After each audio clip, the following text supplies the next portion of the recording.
Jackson Cloud. I'm Jamin. I'm Casey. And I'm Olivia. And we're continuing our conversation on aliens.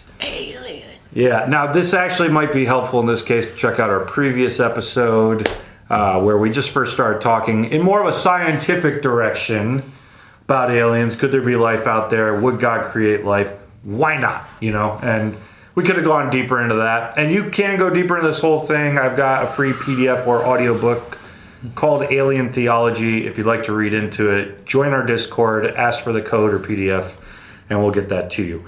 But today we're going to talk about more the spiritual side of aliens. So in case you don't sound insane enough, wondering if there's aliens out there, as soon as you say the spiritual side of aliens, all your family members disregard you as a person. I'm just kidding. That hasn't happened. No, from experience, huh? Actually, this book, when I wrote it, I dedicated it to Jody, not because she cares about aliens. I just couldn't think of another person in my life who wouldn't be like, why would you do that?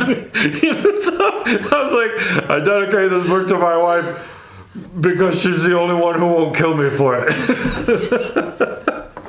And now the word is out there. So when I say the spiritual side of aliens, what I mean is like UFO cults. When you look at all these different kinds of alien type cults out there and you start investigating them, you realize like there are some very known themes that we Christians have been tracking for a long time, because Christians are used to like spiritual disciplines of sorts, right? For example, the Holy Spirit. We did a whole series about different kinds of spiritual gifts, how to try to listen to the Holy Spirit and things like that. So we're used to like different tactics to engage a spirit, in our case, the spirit. And when you look at alien occults, like alien cults, you realize the tactics in which they have spoken to their aliens are the same things. Like it's not like, oh, we met an alien, they came into the room, they were physically there, they brought us into our spaceship, and we took off. No, it's like a leader has had a spiritual experience of sorts with a supposed alien who has then talked to them about aliens and then passed along their message. So I'll quote Walter Martin here, who has a book called The Kingdom of the Occult. In that, he kind of investigates a lot of different UFO religions. He says, from a Christian standpoint, those who communicate with UFOs and extraterrestrial beings have always delivered messages contrary to the Bible. This can be attributed in a large part to the occult methods that they employ when they receive their messages. Christians may not have ready answers to every question about UFO sightings, but in the face of extraterrestrial doctrine, no question remains as to the source of these messages. Spiritual beings opposed to God's truth and thus demonic in nature. And you do see a lot of like demonic spiritual overtones in the kinds of cultic messages that go on in these UFO religions. So like, I'll go through a few of them, which if I can even pronounce half of these. Swedenborgianism. They use the occult means of like astral projection to gain insight from supposed spirit beings on other planets. Theosophy, they used occult spirit channeling, where aliens possessed them in order to use their voice to communicate and their hands to write with. Does that sound like aliens to you? I'm pretty sure that we've talked about this in the context of demons before. Exactly. So there's nothing new here that Christianity has not always been aware of. The Urantia Foundation, which surprisingly, I had some friends go to Hawaii and they came back like, Jamin, our taxi driver, our Uber guy or something, at the end of it, like he's a cool guy, but at the end of it, he like handed us this card and invited us to something called the Urantia Foundation. I was like, I've heard of that because I wrote about that in my book. Urantia Foundation, they use trance channeling, which aliens dictated a message to a psychiatric doctor through a patient of his, which again, does that sound alien or spiritual? Spiritual. Like you open someone up to something spiritual and then you wrote down what they said. John Wesley in his journals was casting out a demon once and wrote down what they said. Did John Wesley then like, this is the true religion or this was an alien? No, like He saw it in the lens that Christians have always understood this to be. He was casting out a demon. The Phi Gu Society and the International Raelian Movement, they both used telepathy to communicate with aliens. The Unarius Academy of Science received telepathic and psychic communications from aliens and teach on things like reincarnation and clairvoyance. The Aetherius Society believed that UFOs would bring the Earth into the New Age, and they used occult channeling and taught clairvoyance, and even taught that Jesus moved to Venus after his resurrection. Like, in fact, what's interesting about aliens... Wait, but I thought men were from Mars. Well, in this case, apparently not. The other thing about aliens and these occults is they're pretty cool with most religions, pretty cool with most spiritual teachers throughout history, but they often hate Jesus. Why? Why would an alien be cool with everybody else but not Jesus? And why, out of all the stories that I just shared, are none of those as actual aliens showing up and be like, I'm here? Why are aliens only able to show up in metaphysical form? I would suggest the very obvious reason is that they are not physical beings. We are dealing with something that we've always been dealing with. And from a biblical standpoint, obviously this is a Christian show and we're talking from a Christian perspective. But from a biblical standpoint, we know that Satan and demons are here to deceive and lead us astray and to pretend to be angels of light. That's the whole New Age movement is... Here's a different kind of wisdom that you can follow from a spiritual being.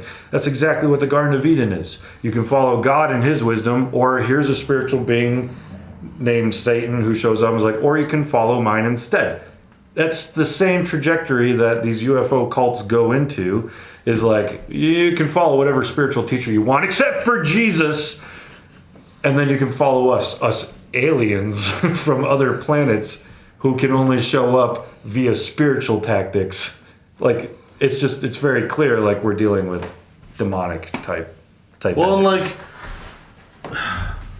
trying to think about that and in the mindset that they have, what, are they up in a ship to communicating with you telepathically from the ship? Then why couldn't the ship just come down? You know what I mean? Yeah. Or are they from their planet communicating with you specifically, telepathically, across the universe? That still doesn't make any sense either. No, it doesn't. And when you look at all these techniques, we've always known about these techniques. It's spiritual disciplines gone wrong, right? It is in many ways witchcraft, essentially. Just as in the Bible, you have the witch of Endor try to call up a spirit to talk with it so that King Saul can talk with Samuel. That's essentially what's going on here. Someone is calling up a spirit to talk with it, and everybody is then taking for granted that they are speaking to an alien, because demons know what kind of themes we'll buy into. To an ancient society, they didn't need to cast the alien picture, but for us, we're a scientific-minded society. So if you're gonna demonically seduce, you're a spiritual being who needs to seduce a scientific community, what direction are you going to go? Try to blend some science in. Now, any scientific minded person, if they were to stand back and look at this, you're like, oh crap, none of this was scientific, was it? This was all just very supernaturally minded. But even scientists have caught on to this. It's kind of interesting. 1992 at an MIT conference, on alien abduction, mind you. There was two guys who gave a session comparing alien abduction accounts to satanic ritual abuse survivor accounts. And there's so many overlapping themes between the two. I wonder why, right? It's because we're dealing with Cimmerillion? No, not the Silmarillion. That's what it sounded like you were trying to say. For life. Similar, Okay. as most people would have deduced I meant to say. You nerd. It's Lord of the Rings right here. Well, listen, that's what it sounded like you were saying because you said it wrong. When they were looking at the Gosh, I can't even Similar? We've ruined this word. How do you say the word similarian? There are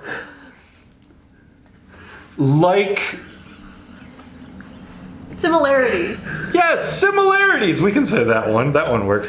There are similarities between ritual abuse, satanic abuse, ritual, and the other thing I said, alien abductions. Thank you. Okay.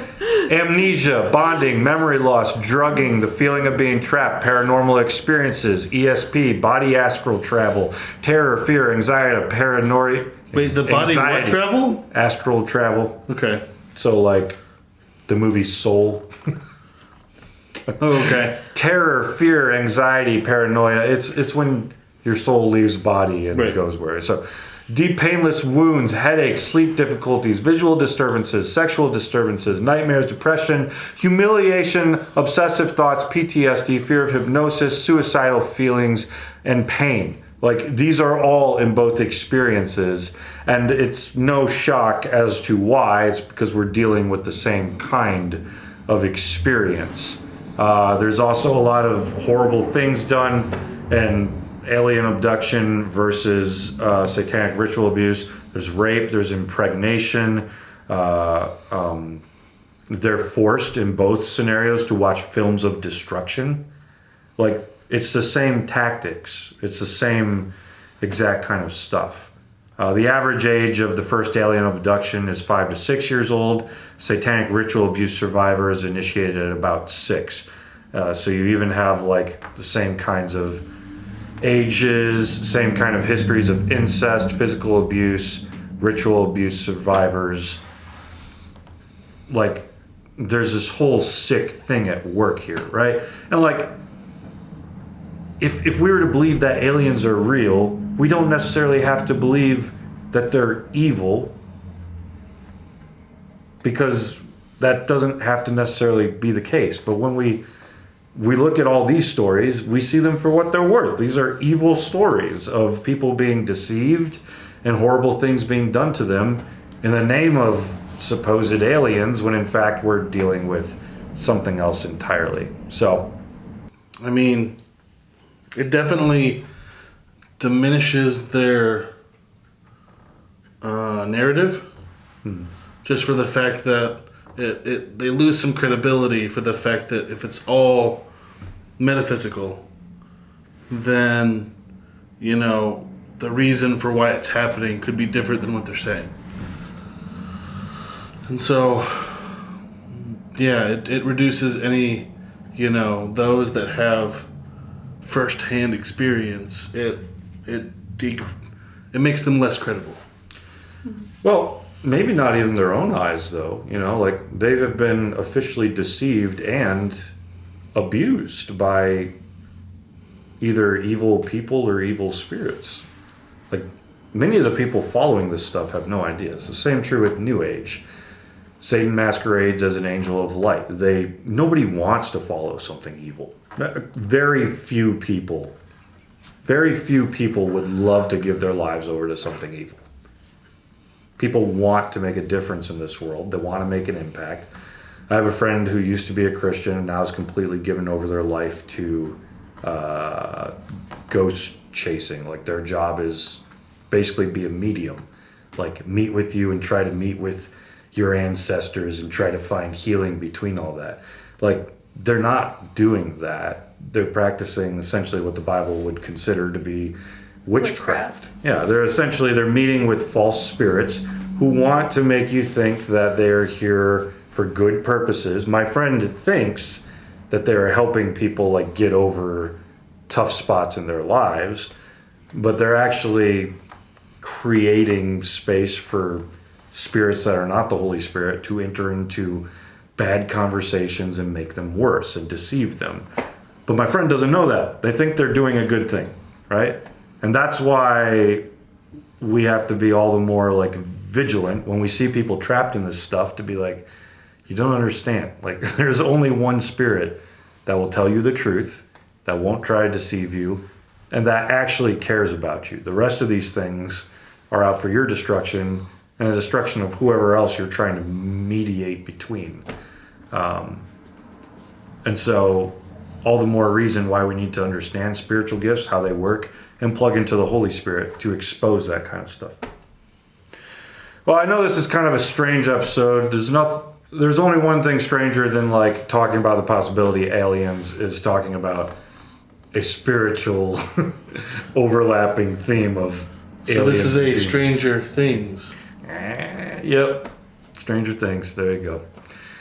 Which No, we'll it's do a whole Weird series on Things. next. Oh yeah, Weird Stuff. That's the series. It's the Weird Stuff series. And in this case, like, I think this one's important. I just had a pastor friend read through this book, and he said it was the second half where I write about this kind of stuff, where he's like, everyone should read this. I was like, oh. That's the part where I thought people were like, you're insane. But like for him, that was helpful to kind of like delineate. Because I think when you see something supernatural, most of us are like, ooh, I'm curious. I want to learn more. And if we're not careful, we'll give ourselves over to deception before we even catch on to it. And we have to remember our world right now is very scientific minded. And if Satan would want to make like a big push into our culture, it would be through a scientific looking deception of sorts. As many people weren't interested in spiritual stuff, though that is growing very quickly in our particular generation. So anyways, it's important to be educated on this stuff, pay attention to this stuff. And this is very different. So in our last episode, we said, could there be aliens? Maybe. Why would God not make aliens? This episode sounded very negative towards aliens, though, but it's because as far as earthly alien type stuff goes, as far as I have seen, we're dealing with demonic stuff right there. Even when we look at UFO type stuff, UFO just means unidentified flying object. And there are definitely more countries than our country building all kinds of technologies outside of our technology. Who knows? Maybe what we're looking at is just a top secret. Well, and even in our own country. You know. Who knows what we built that we don't even know exists, right? So we can't even like prove like a UFO would necessarily be a part of something earthly nonetheless. But with that being said, hope these 2 episodes have helped you. If you would like to read the book or get a copy of the audiobook, we have free codes, free PDFs. Join our Discord. and we'll give it to you there. In the meantime, Be sure to like and comment down below. Also subscribe if you haven't yet. and similarly, you can...